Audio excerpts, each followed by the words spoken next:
Welcome to How to Decorate from Ballard Designs, a weekly podcast all about the trials and triumphs of decorating and redecorating your home. I'm Caroline. I'm on the marketing team. And I'm Taryn, and I'm a product designer. I'm Liz. I head up the creative team. We're your hosts. Join the expert team at Ballard Designs for tips, tricks, and tales from interior designers, stylists, and other talents in the design world. Plus, we'll answer your decorating dilemmas at the end of each episode. We love answering your questions, so don't forget to email us at podcast@ballarddesigns.net.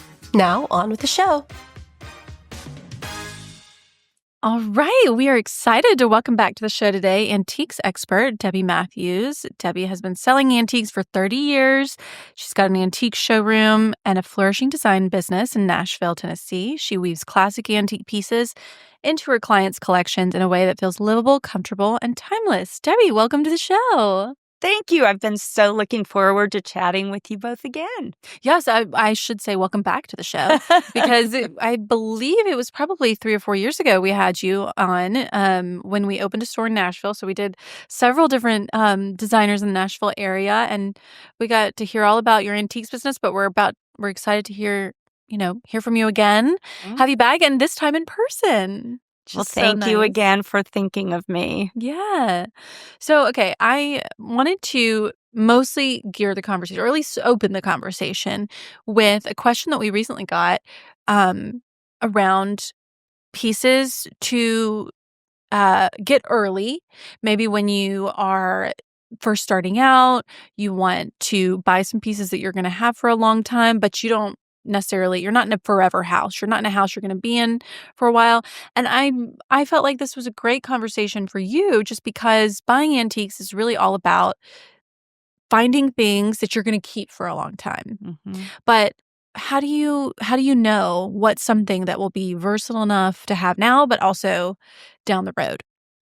That is a great question, and one that I actually get asked regularly, especially by young people who just don't know where to start. They might be in an apartment, a condo, but yet they've got the itch. Mm-hmm. And I always come back with the same answer. I feel like there are 2 key pieces that maybe a young person should get started with, and that's because they're multifunctional. And to me, that's really what it's all about, what can grow with you and move with you. So the first piece I usually recommend is just a beautiful chest, because a chest can live in many different areas of someone's home. Maybe your first apartment just has a living space and a bedroom. Well, a chest can make itself at home in either of those 2 locations. Mm-hmm. It could be beautiful with a lamp and a mirror in the living room, or even in the bedroom. But the beauty of a chest is that it can move with you. Maybe you purchase a home that has an entrance hall, and the chest can live happily in the entrance hall. It can also make itself at home in a living room, a family room, a bedroom. And when it really comes to thinking about, okay, well, what type of chest should I get? I usually recommend a style that has very simple and clean lines, because, what is in vogue or trending maybe 15 years from now might be different than what is hot right now. So I tend to gravitate toward French pieces, and in particular the Louis Philippe style. There really isn't a lot of carving or a lot of curvy legs with embellishment. They're very clean lined. Really, the focus is on the beautiful walnut veneer that most of them are made from. Sometimes they'll also have a marble top, which I always think is a real value add, because sometimes you have to worry if it's a wood top, if you, put a vase of flowers or a glass down. So I think a piece, again, that has those clean lines really can pair well with either traditional or transitional and contemporary aesthetics. I feel like, a simple English chest is also timeless and can really move with you over the years. So those are really the styles that I tend to advise people to purchase when they're first starting out. The second piece that I think is also extremely multifunctional, I've even written a blog about it, is the writing desk. Because Okay. a writing desk can live in so many different rooms in the home. People often think of a writing desk, maybe in a library, office situation, but I often place writing desks in family rooms where somebody might want to do some homework or open mail. um, but I also recommend writing desks to go next to a bed. Yeah. I don't like to always have matching bedside chests. So I'll often recommend a writing desk on one side. And I really like to do this in a guest bedroom because when guests come, they usually bring a laptop and it gives them a place to sort of set up shop. Or if the bathroom is small, you can sit there and do your makeup. So I feel like both chests and writing desks can take you a long ways and be used in many different rooms over the years. You know That's what? brilliant. And both We're of done here. those. Okay, let's go home. No, I love that. Are there particular sizes you feel like, or are they kind of, you're thinking like a 48 by 24-inch chest, something in that family? Yes, exactly. Yeah, most chests, probably range anywhere from 36 to 48 inches. Um, and so something in that ballpark, I think works really well. Of course, if a person were to have a much larger home, they need the scale of their furnishings to be larger, and you can certainly find chests that are larger than that. As far as a writing desk, it's fun because when I'm on the hunt, I find writing desks in all different sizes. You might find one that's just 32 inches wide, which can be great next to a bedside. Or you can have the writing desks with the slide out extenders that give you more writing space. So, I think it really kind of depends on how you plan to use that desk. Is it really just as a bedside table? Or is this where you're going to sit and work from home? So I think you have to really determine how you're wanting to use it. That's also such a practical piece for someone starting out, like especially in an apartment, because you may have roommates and maybe you need a workspace. So easy to just use that as your nightstand. Then you've got a little workspace for your laptop or whatever, and you can close the door from your roommates. It's always tricky, I think, when you're sharing. So I think that's so smart. And both of those offer such great storage solutions too, for wherever you end up putting it in your home down the line too. No, I mean, I agree. I have a chest that I've personally owned probably 30 plus years. When I purchased it, it went into a guest bedroom. Then in my next house, it went into the front entrance hall. It is currently in my dining room with a beautiful tray with, different decanters on it. So I feel like there are so many options for a piece like that. In one of my first apartments, I got a little drop leaf table. So that was something that I have used. Like in my first apartment, it was just the only dining spot that we could fit because our apartment was so small.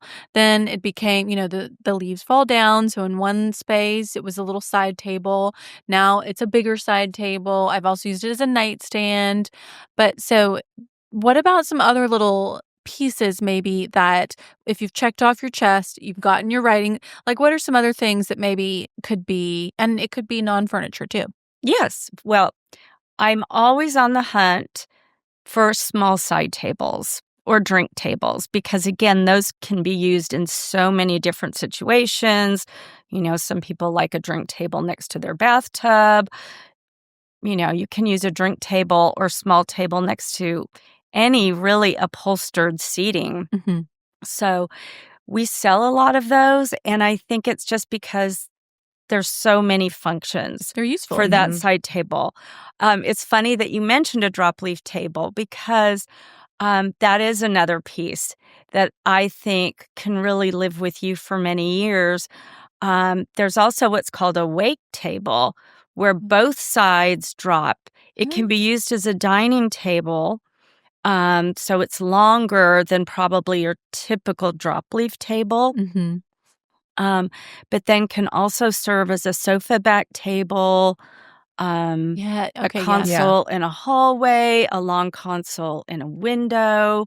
So those are also great pieces. I have a client right now in her great room. She's got one of these really large, what I call a wait table. It can serve as a secondary dining space, or she said at the holidays, that's where her Christmas tree goes, and she just slides it right out of the way, puts the sides down, and it folds up and it tucks easily on another wall. Wait, as in W-A-I-T? No, wake. W-A-K-E. Okay. So, okay. Yeah, give us some history on this. All right. It's a really interesting history. So, this type of table, I believe, was designed in England or maybe Ireland years ago. So, hold on to your seats because it might be a little gory here. But after somebody died, they would lay out the body on this table with the sides folded down. And, people could come in. Usually wakes were held in somebody's home, and they could come in, pay their respects. After, people had come to visit the body, they would take the body off the table, open the sides up, and then use it for serving food. Lovely. Yeah. I know. So practical. So talk about multifunctional. That's not really a multifunction that I'm looking for in my home, but I know. Sounds very practical. Oh my God, that's hilarious. In a different time. Yeah, well, I'm glad you asked the question because, but it's a really great design, and I think you'd recognize what I'm talking about. I think my mom has one of these. Okay. And we use it as a breakfast table. Okay, good. Yeah, get out the sage. Well, and I have one in my mountain house, and it's used as the dining table. Yeah. So, yep. I hope maybe they added a tablecloth. Let's hope. Let's hope. Oh my gosh, that is so funny. I did not expect that. Yeah, I've taught a lot of people about wait tables because we'll be out and about, maybe at a restaurant, and whoever I'm with, I'll say, "Oh, well, there's a wait table," and they'll just look at me. No, wait, what did you say? And so I give my answer. Let's talk about where to shop for antiques, because I do think this is something. I mean, you've got a showroom. We know that you just went to Scott's Antique here in Atlanta. What are some of your favorite places? Again, to someone maybe that's just starting out, maybe a little bit intimidated by the process, where would you recommend they start? Can they start on like a Facebook Marketplace or something? Yes, because that's online. But I actually think you will learn more maybe if you go to an antique mall or someplace where you can really get a large sampling of different pieces. I think, one of the ways to really educate yourself about antiques is to not only go into an antique mall, but you need to pick up the tags and study the tags, because usually the tag will have an item description, hopefully give you some history of the piece, maybe how old it is. And then you can also study the price. And that's what I do. It doesn't matter where my husband and I are traveling in the United States or the world, because as soon as I get to my destination, I'm looking to see where there are local antique stores. And I feel like that's just part of my education. I want to know the types of pieces that are maybe regional. I want to study the pricing in a certain area. So you can learn so much just by going in malls and studying the tags. I also learned a lot when I was in my 20s, I went to a lot of antique auctions. And often the auctioneer will give you a long-winded description of the piece. They'll put the piece, up for display. They might talk about the type of drawers or knobs and pulls. They might even demonstrate how the doors operate. And so there's a lot of education to be had with this live demonstration. So that's another avenue. But I was fortunate because my grandmother, who was just an avid antique collector, started taking me to estate sales, auctions, antique malls, antique shows. I was probably 3 or 4 years old. And I had just a huge educational experience from her because she would point things out. I could listen to her, talk to people in the various locations, always asking for the history of a piece. Tell me everything you know about this piece. I would also listen to her perhaps negotiate because, if you're at a flea market, maybe some antique stores, you can negotiate, especially if you're buying multiple items. And there's an art to that. And I was able to learn because I listened to her as well as my best friend's mom. I also did a lot of antique shopping with. And so I had 2 really great role models. I think the only way to really learn about antiques is by doing.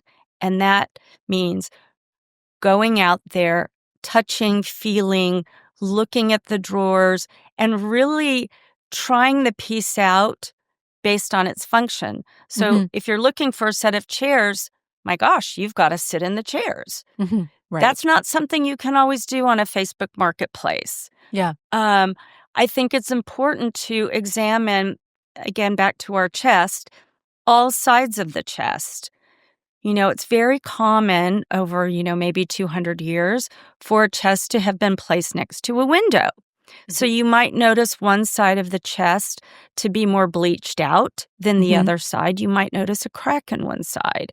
So you have to kind of be a sleuth and really study a piece. You can look at the back if you're not sure of the age to see if the back has been hand planed. You can open the drawers to see if there's hand dovetailing joints as opposed to machine dovetailed joints, which are absolutely perfect. And of course, hand dovetailed, they're not. And so I just don't think there's any substitute for really touching a piece. The other thing, again, still talking about our chest, is if you look at where the knobs and pulls are, sometimes you'll say, ooh, I see markings around here. And that's probably a clue that those are not the original knobs and pulls. You might see holes drilled for pulls, but yet somebody over the years has put a knob in its place. So I think it's really important to look at the finish, really examine it. Not everybody is after the perfect antique, and really no antique is perfect. But I think it's up to each person to make that personal decision.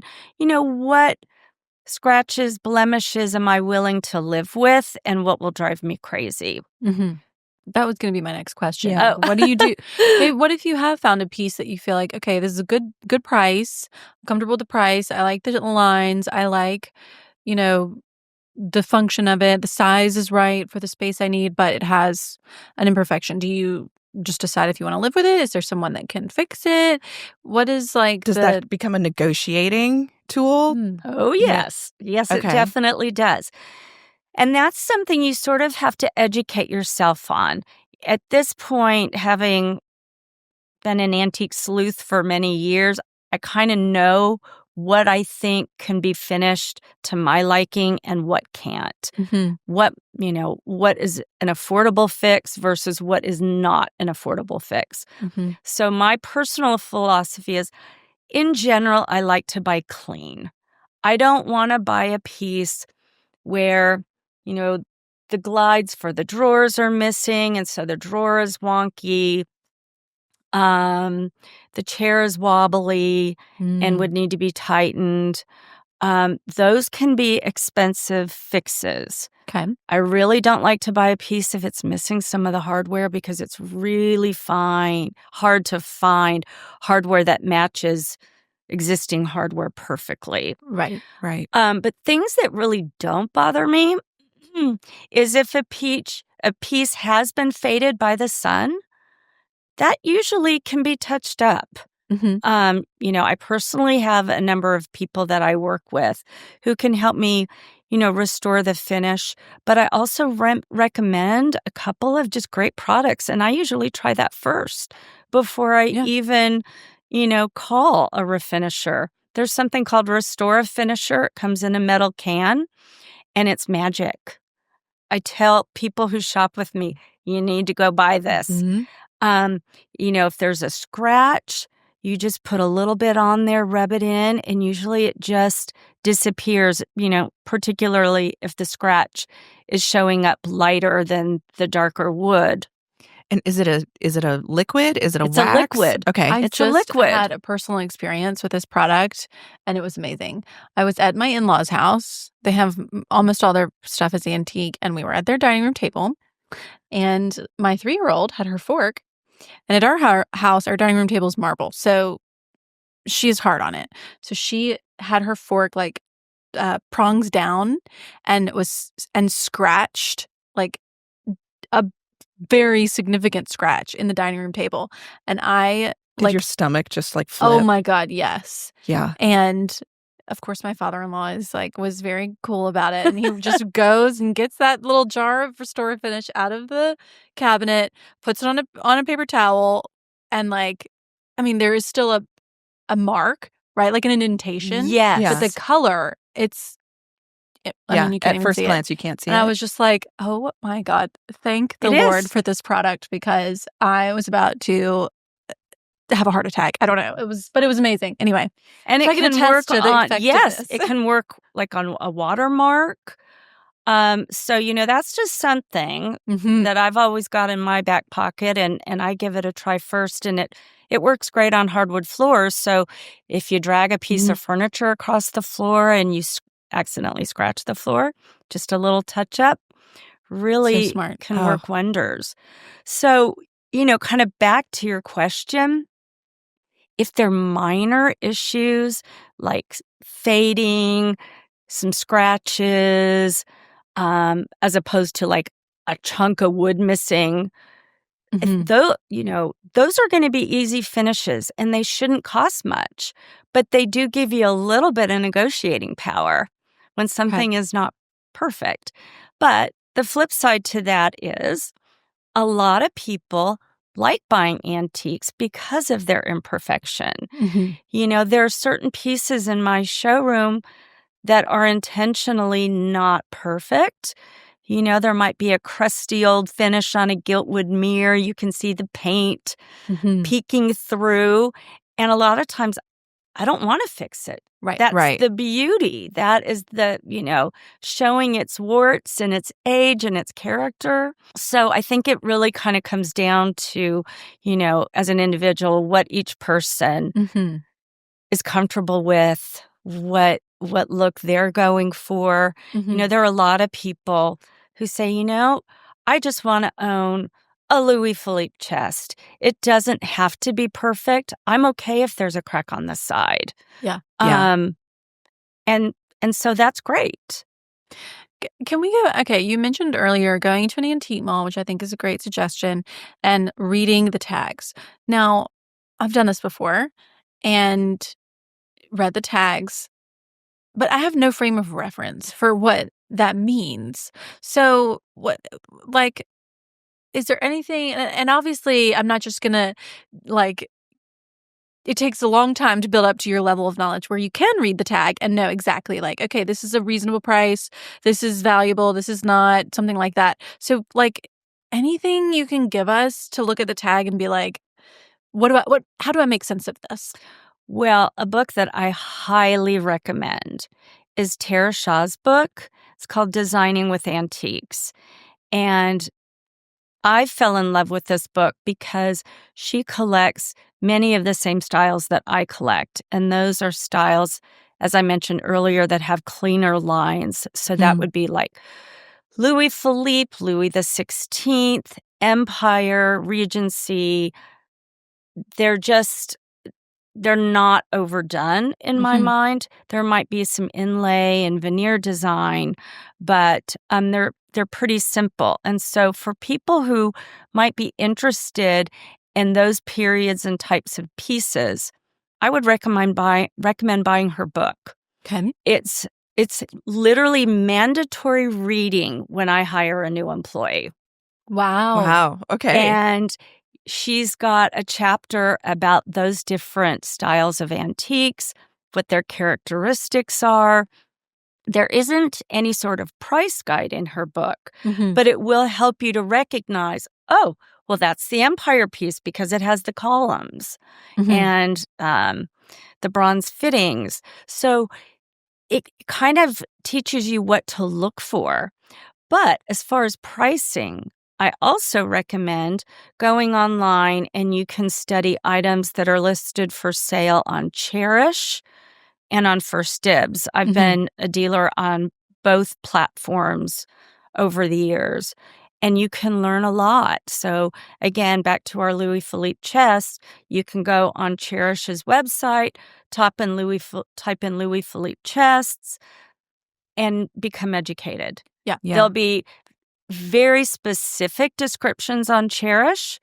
I know because I'm a dealer, and you have to put in, how old do you think it is, the type of wood, the dimensions, and then you can study how people have priced these pieces. You might be able to find better pricing elsewhere. Some of those platforms can be a little more expensive, but there are also deals to be had. Yeah. So you're thinking like, okay, I found a chest at an antique mall.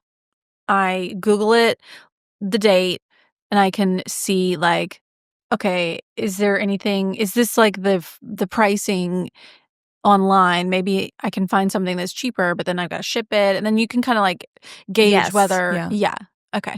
I mean, literally as an antique dealer, when I price my own pieces, I sometimes do that. If I find something that's really unique and a little different than anything else I've ever had, I type in all different descriptions to see how close I can get to finding what it is I just purchased. And so I'll spend some time doing some research because I want to price my inventory fairly. I want to be competitive. And so it's just a really great way.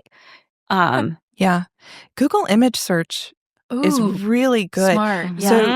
So a couple months ago, a bunch of girlfriends and I went out to a series of different antique malls, and we totally made a game of it because some of the folks wanted to learn like what to look for, and so we made a whole game of it, and we took pictures of things that we liked and things that we thought would be more than the value of what the tag said.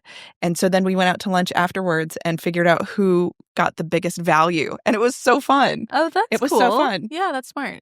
Yeah. That is a great game. I'll have to remember It was a good that. game. It was a good game. Okay, you also mentioned going and being able to talk to people and asking questions like at the auctions. And this is something that I think sometimes struggle with because I worry that like going to a car mechanic, the questions that I ask are going to reveal my ignorance. So I'm like, if I ask a question and it's obviously they realize I have no idea what I'm talking about, then are they going to like give me a higher price or a lower price? Like what? So what is your take on it as someone who sells antiques? Like, do you like people to ask questions or? I love it. Okay. I absolutely love it because I still ask questions. And I guess we have no control over whether the person who's answering is telling us the truth or not. But I want to believe that the majority of them are. And I guess the fact also remains because the European countries, which is where I buy most of my pieces, I said I purchase a lot of French, Italian, German, English, some Swedish. The countries are all so close together. So do we ever really know for sure that this piece was from France? Could be from Belgium. Right. And then there are some pieces I always pride myself, I can tell you if it's Italian, if it's French. I'm not always right. There is a lot of overlap between certain regions. And, so I think we ask because maybe the person you're buying it from was told from the person they bought it from. I think things do get lost in translation because if a piece is 200 or 300 years old, it's what was that game, Telephone? Yeah. Right. I was just thinking that. Yeah. Yeah. I mean, maybe you're not getting the whole truth, but even if you're getting part of it, I find that interesting. Yeah. And even if the person can only tell me, I purchased this chest in an estate in New York City. It's been in my house for 30 years.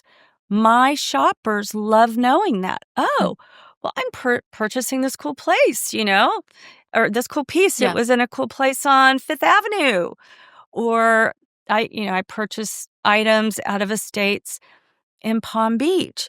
They think that's just fun to know. Yeah. Even though that's not the origin of the piece, it is giving you a little bit of the history. Yeah. It's a little color and yeah, it's interesting. I guess and really does it matter? Like if you like the lines, if it's the right size, it's a price you can afford, and it's from Belgium or France, do you care? What's the difference, I guess? I mean, in terms of the function it's serving in your house, right? I don't think it really matters. If you love it, then you're the one who will embrace it and enjoy it on a daily basis. And I've really come to that place myself. I don't care if it's from France. I don't care if it's from Belgium or Italy. I know a good quality piece when I see it, and it checks all the boxes for me. It fits in my space. My favorite wood species is walnut. So the majority of what I buy is walnut, just because I think it maybe patinas more beautifully than other woods over time. And so if it really checks my boxes, I'm good with it. Yeah. Now what I don't want is somebody to sell me a piece that was made in 1980 and tell me that it's an antique. Right. That is not okay. Sorry. What counts as an antique now, technically? Versus vintage. Technically, it needs to be 100 years or more old. Okay. Vintage is technically 50 years to 100 years. But in the 80s, it's vintage. I know. Jeez Louise. Okay. Yeah. So, if I don't know the age of a piece and I'm creating a tag in my office, I know it's at least vintage. I don't know if it's 100 years old, then I put vintage. I really try to be ultra conservative. Most of what I buy is from the mid 1800s. Now, I do have pieces that are older, but the majority, because I buy Louis Philippe, Louis XVI, Empire, that's all 1830, 1860. I'm pretty sure how old they are. But, every now and then I'll purchase something and it's truly 18th century. Yeah. Which is just really amazing to me because I think about where has this piece been? Where has it lived? And what has made this survive for that long? Because you think about all of the things that, just fall by the wayside or get damaged or, Well, to me, that falls in the category because a lot of people, I think, have this misconception about antiques. Oh, I can't buy an antique. They're fragile. They're delicate. I believe the opposite to be true. If this piece has survived 300 years, Right. well, there's something going for this. And Right. when Yeah. these pieces were built, there was no central heat and air. This piece might have lived in a barn for 75 years. And then Right. it came over on a boat. Yeah. Right. I mean, if it could been through a lot. survive that, Those elements. Yeah. It can Yeah. survive your living room. it can survive my child, Yeah. And my children grew up with antiques. Now, I will say there are some that are petite and fragile and more delicate, but there are many antiques that are just really solid and Mhm. likely better built than many furniture that's constructed today. So, that is, I guess just a misconception that I feel like it's my duty to battle. Yeah. Anything that you would maybe steer someone away from something if they did have young kids? Is there anything that you feel like that's more fragile, and like, is it a shape thing?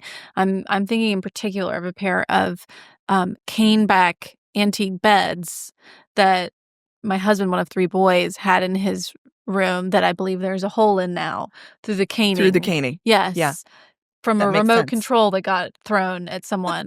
So maybe there's certain things that you feel like, all right, well, maybe stay away from that. Well, cane for sure. I mean, cane is expensive to get repaired. So that's one of those pieces I steer clear of if there's any signs of damage in a cane piece. But, It's so pretty. it's beautiful, absolutely beautiful. And if you must have it, you need to have a cushion built for the seat.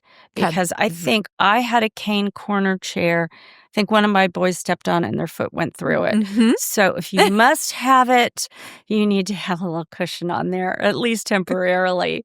It also comes down to, glass is sometimes not the best material when you have young kids, just because there's fingerprints that get all over it. Mhm. I actually had a coffee table when my kids were growing up. I think it had a 1-inch thick piece of glass, and it was resting on an iron jardiniere from France. And it was, a large iron planter. Mhm. And I took the copper liner out of it and put the glass on it for a coffee table. I still have it to this day. But in retrospect, maybe that wasn't the best choice. They couldn't really do anything. It was iron and very thick glass. Right. But it wasn't easy to keep up with as far as cleanliness. Mhm. But yeah, there are definitely going to be breakables and fragile pieces that, I think we just have to keep out of little hands. As they get older, it's maybe not as much of an issue. I think chairs are something you really have to examine. If you're wanting vintage or antique chairs Mhm. and your husband likes to lean back in a chair, maybe not the best idea. Mhm. What about antique dining chairs? Like, How long do you want your guests to stay?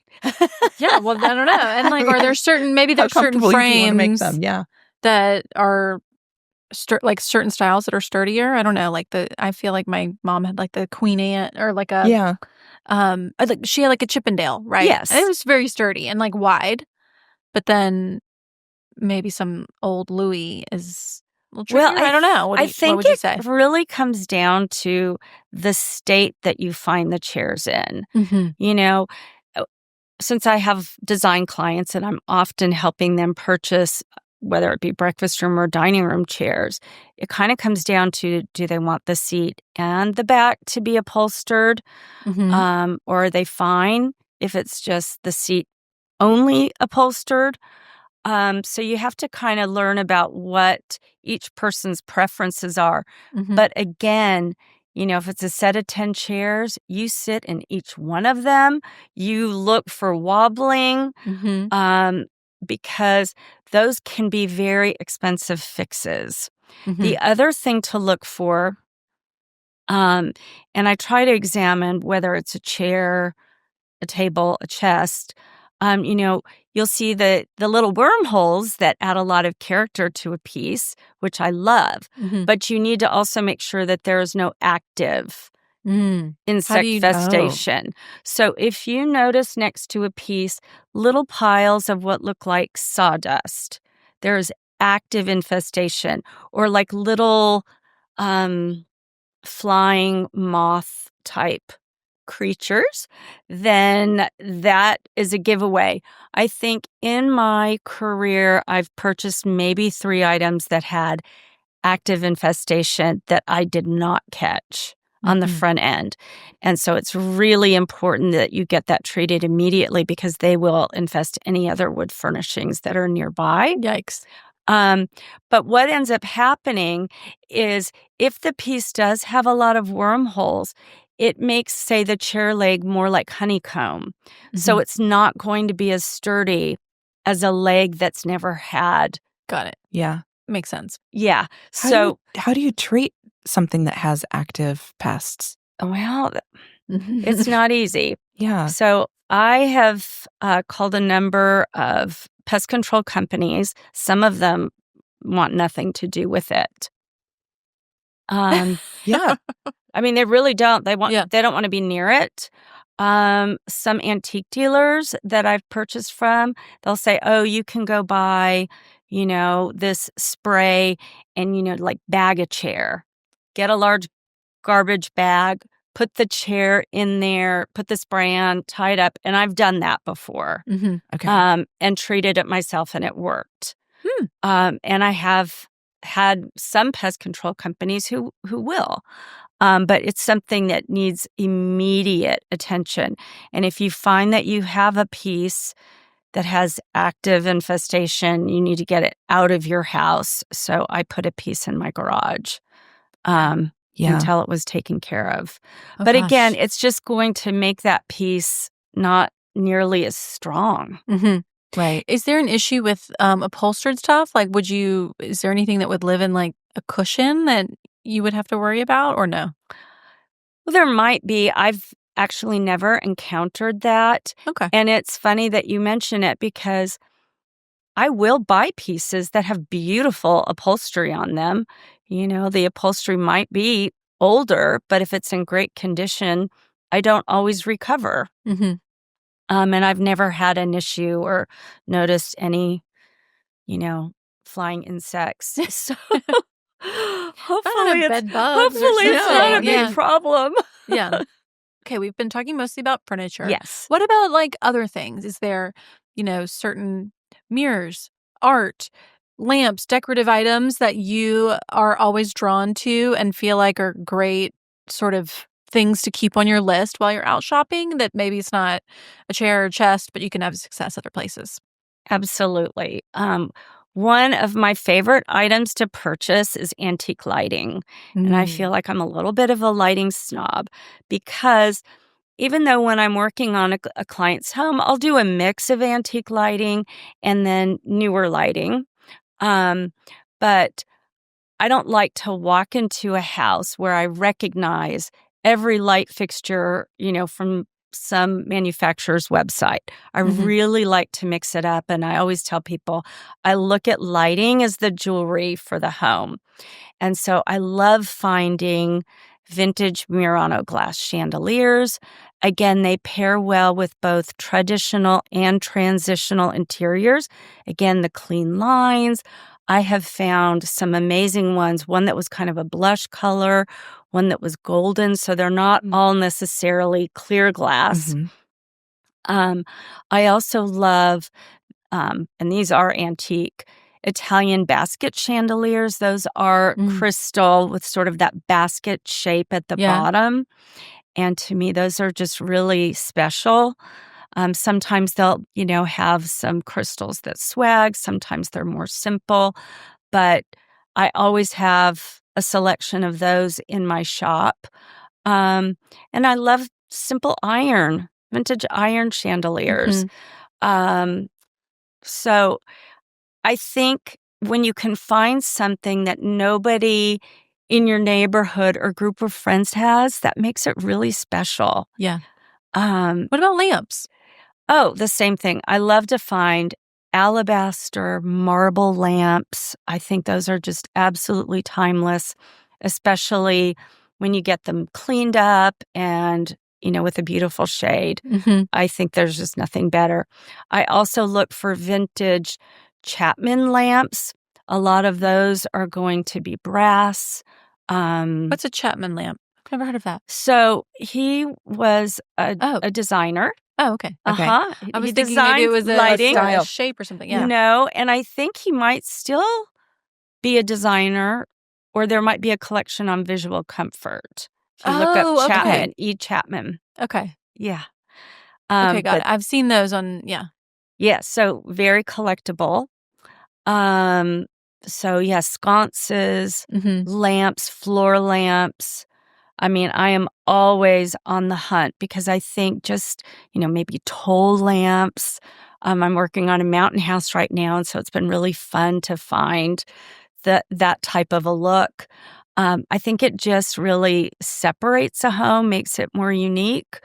But you also mentioned mirrors, and I am known for my huge selection of mirrors, lighting, and chests. So those are sort of what I'm known for. And I love vintage and antique mirrors. There are so many styles. I feel like you could use a vintage or antique mirror in any room in your house. You can find those kind of Victorian bamboo-looking mirrors. Those look great in a boy's room, a powder room, really just about anywhere.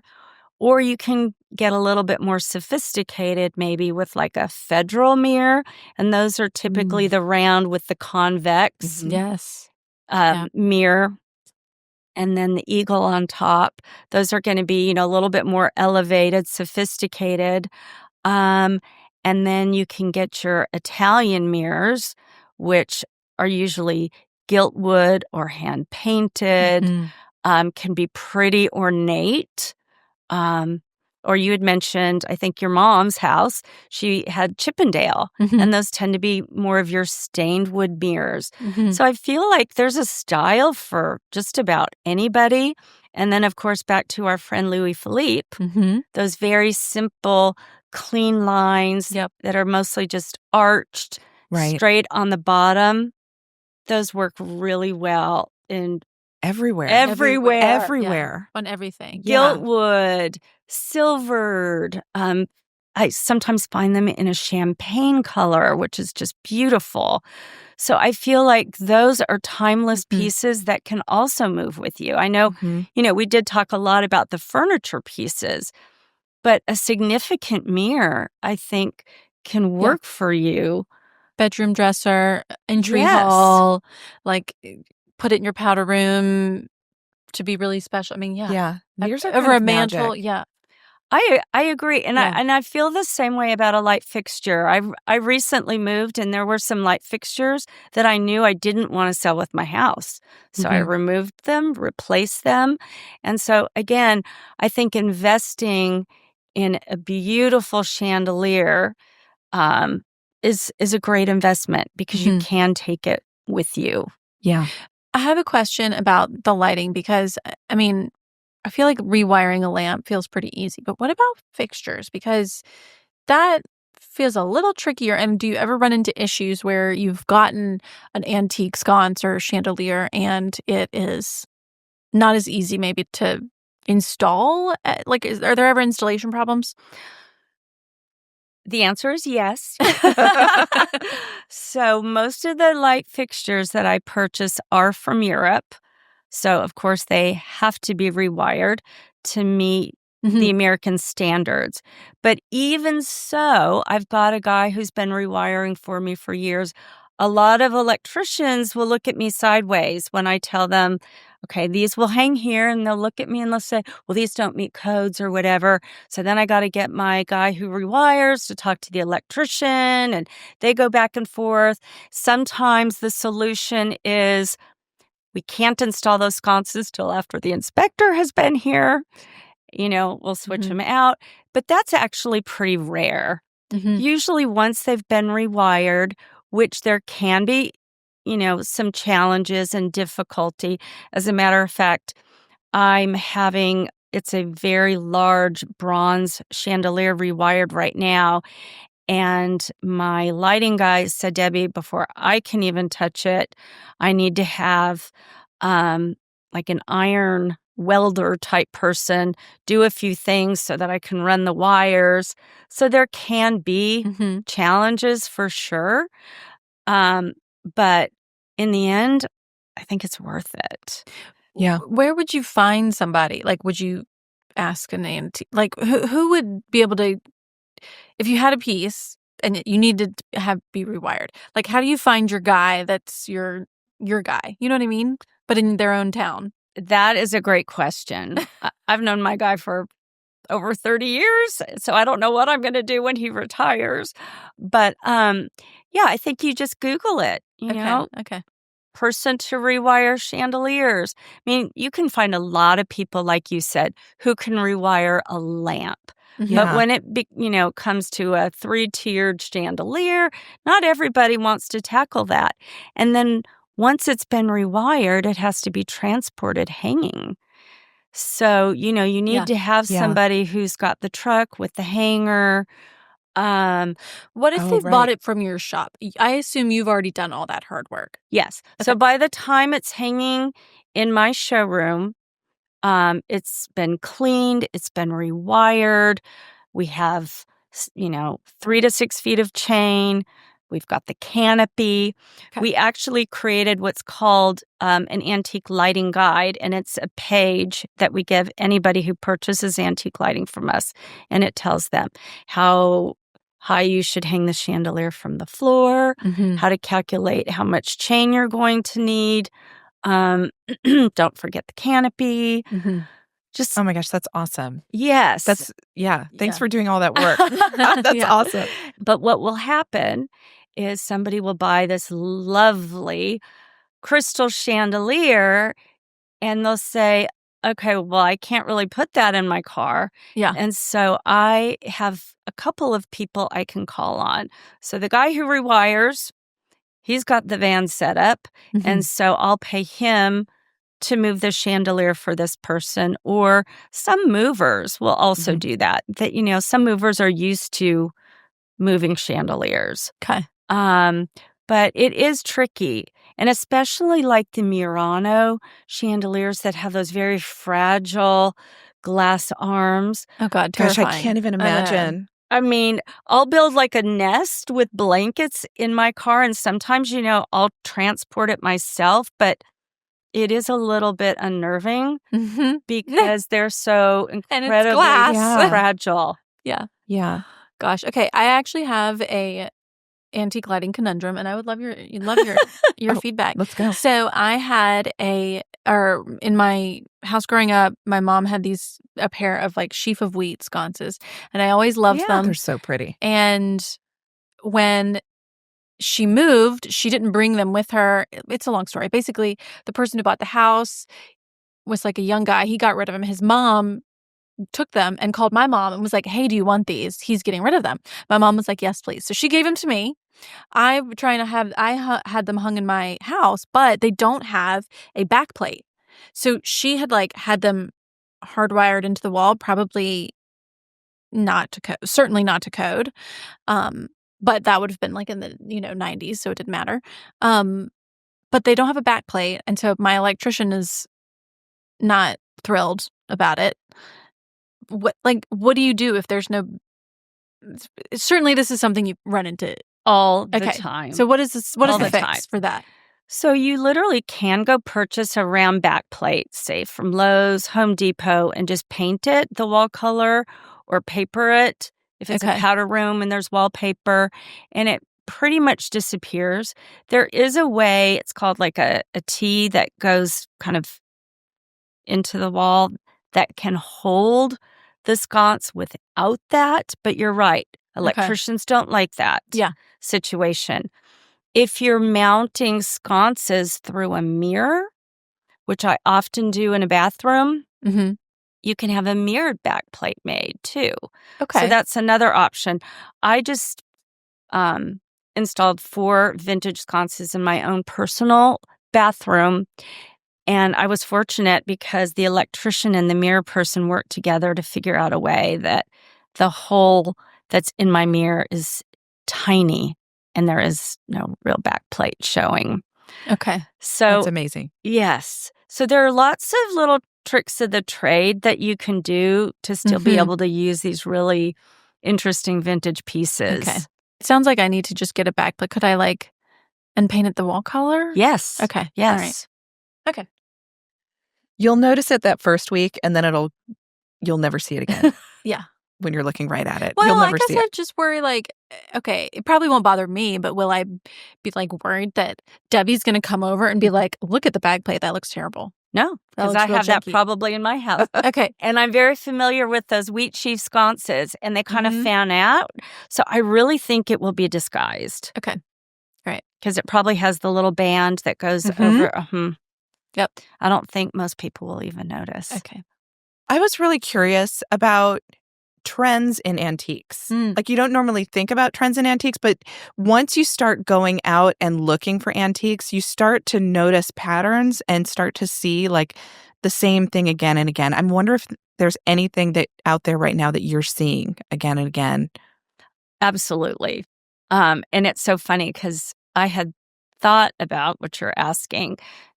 In answer to one of your other questions, when you said, what deals can you get right now? Well, Yeah. you can get deals on certain styles of antiques because they're just really not in vogue right now. Right. And So they're flooded. Yes. So, your Victorian antiques that are, kind of heavily carved and Yeah. rosewood, Yeah. maybe some satinwood. You can get a great deal on that because people are just not really interested in that look. Okay. What do you do with Victorian sofa? Would you put that in someone's house? I would not. Okay. I know my mom has one in the attic. Yeah. But no one will take it. Nobody will take it. I would not. Now, I do know somebody, another designer, who painted a dark Victorian piece and then covered it in a really current fabric, and it looked great. Okay. But a lot of people, say, oh, that's a sin. You're painting that beautiful wood. But again, Yeah. What do you... Yeah. Otherwise, it's in a basement or it's attic just somewhere, sitting so- there. Yeah. And nobody's enjoying it.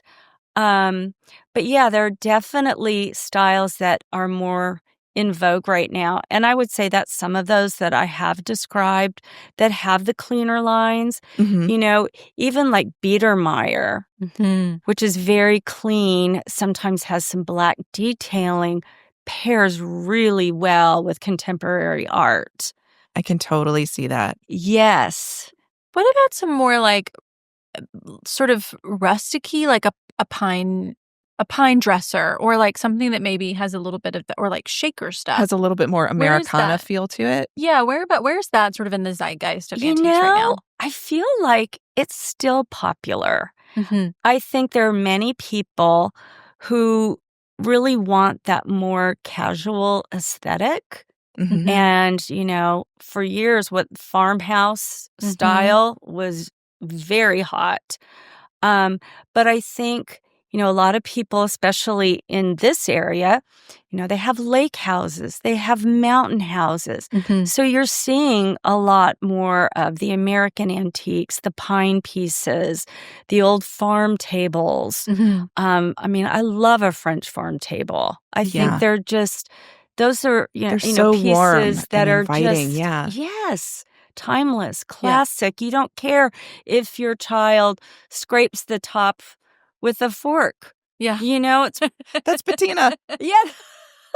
It's just adding to the great character. grandmother Bertie who did that.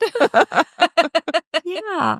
So I feel like there are definitely pieces that will always maybe be in style. And I do feel like many of these sturdy old rustic pieces will always be in style. It's funny. I was looking back through some old magazines from the 1960s and 1970s, and you were still seeing a lot of the Louis XV, 16th directoire style. Mhm. The color schemes were different, the fabrics were different, Right. but in some of the finer homes, the furniture looked very similar to what we're seeing today. Yeah. Yeah. Hello, ladies and Debbie. I love the podcast. Look forward to a new episode each week. Thank you so much, Jess. That's so nice. I'm in need of some help with my kitchen seating area. Our banquette is just a bit too large and the seating is not very deep. I've also struggled with seating options and the lighting placement. We've made a few updates about a year ago, adding a cushion bench and some wood detail, but I don't love it. We had planned to tear it out, but part of the wall is load-bearing.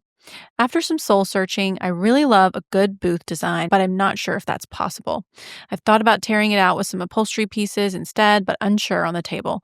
Right now, an oval might fit better and give us some more space. We've also made our island bigger, so a smaller footprint would be ideal.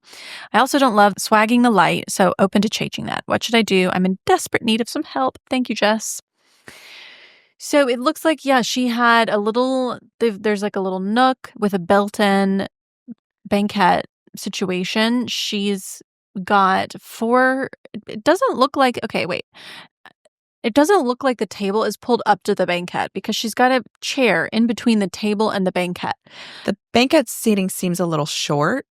Yeah, like it's not deep enough. It may not be comfortable. I think she mentioned maybe, was it 17 inches deep?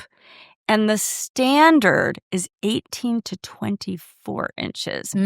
So it's really, really short. And in my experience, most people want to build a banquette so they can cozy up to the table, snuggle in, whether it be for eating, coffee and conversation, playing a game. And so I kind of think that Jess is onto something. I think she needs to go with her gut because I feel like it's probably never going to be comfortable unless you rebuild it and make a deeper seat. Yeah. But it is a small space. Yikes. And this is a situation where inches matter, right? It definitely.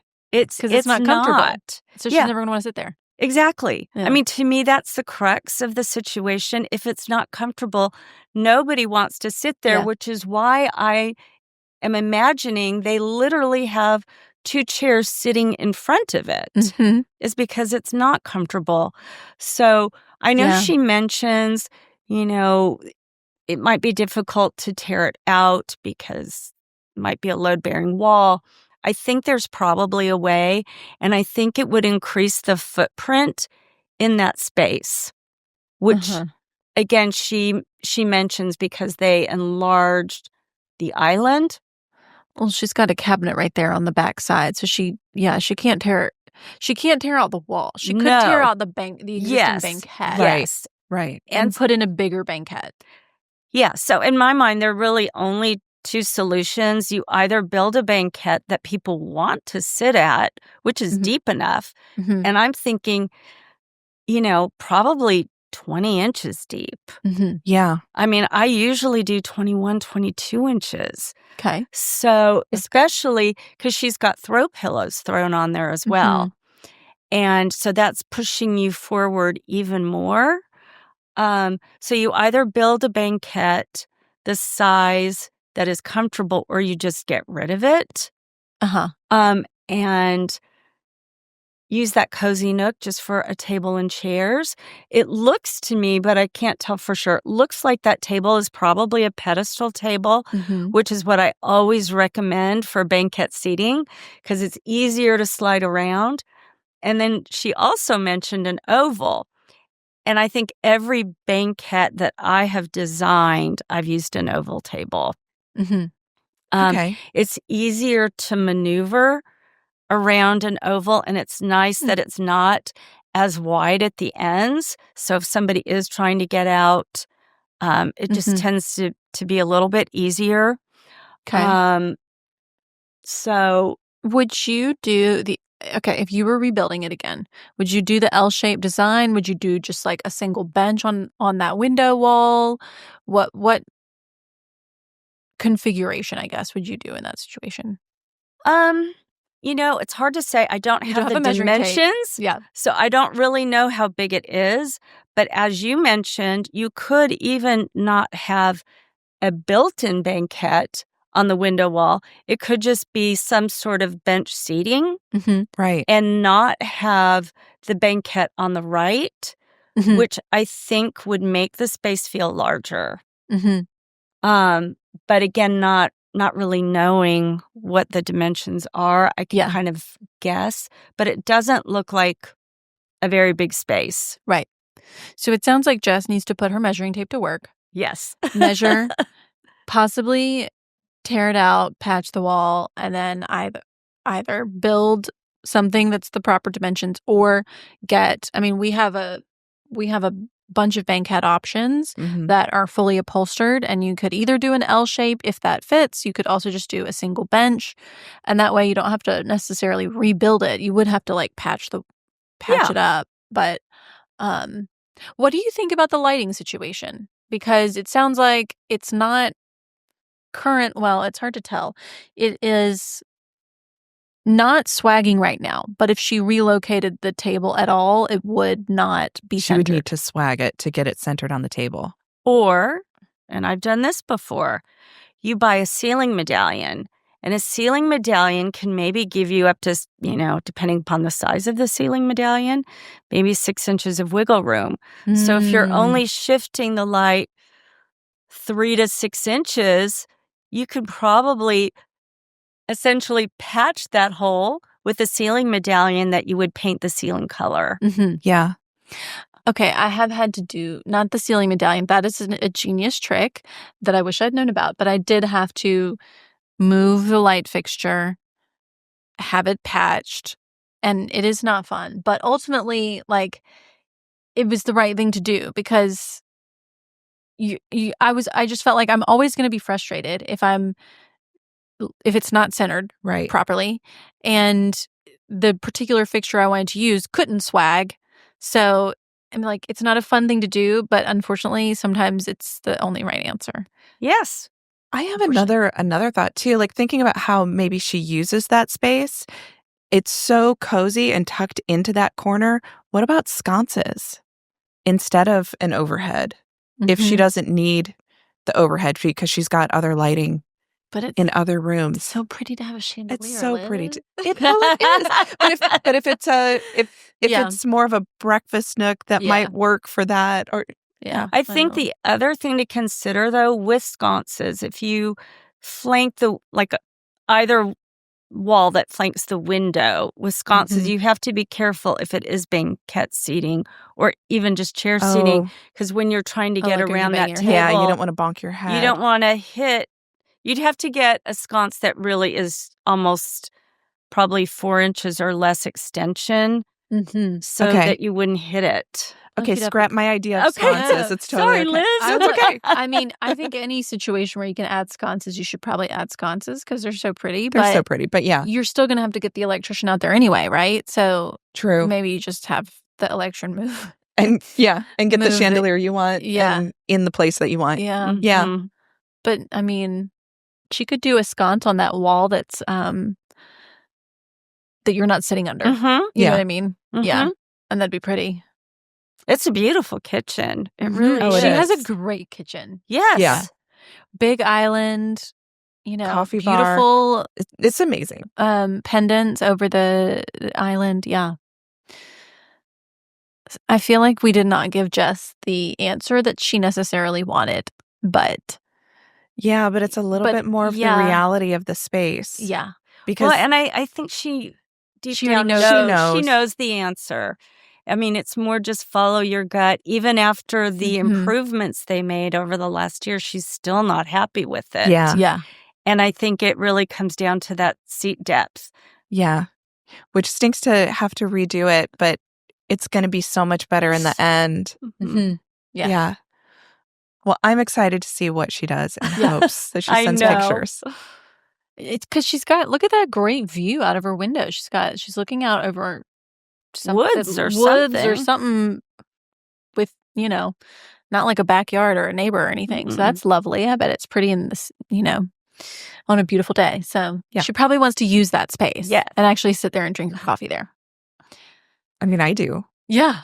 All right. Well, Jess, good luck. Let us know what you decide to do. Send us some after pictures when you Please. get there. Yeah. Debbie, thank you so much.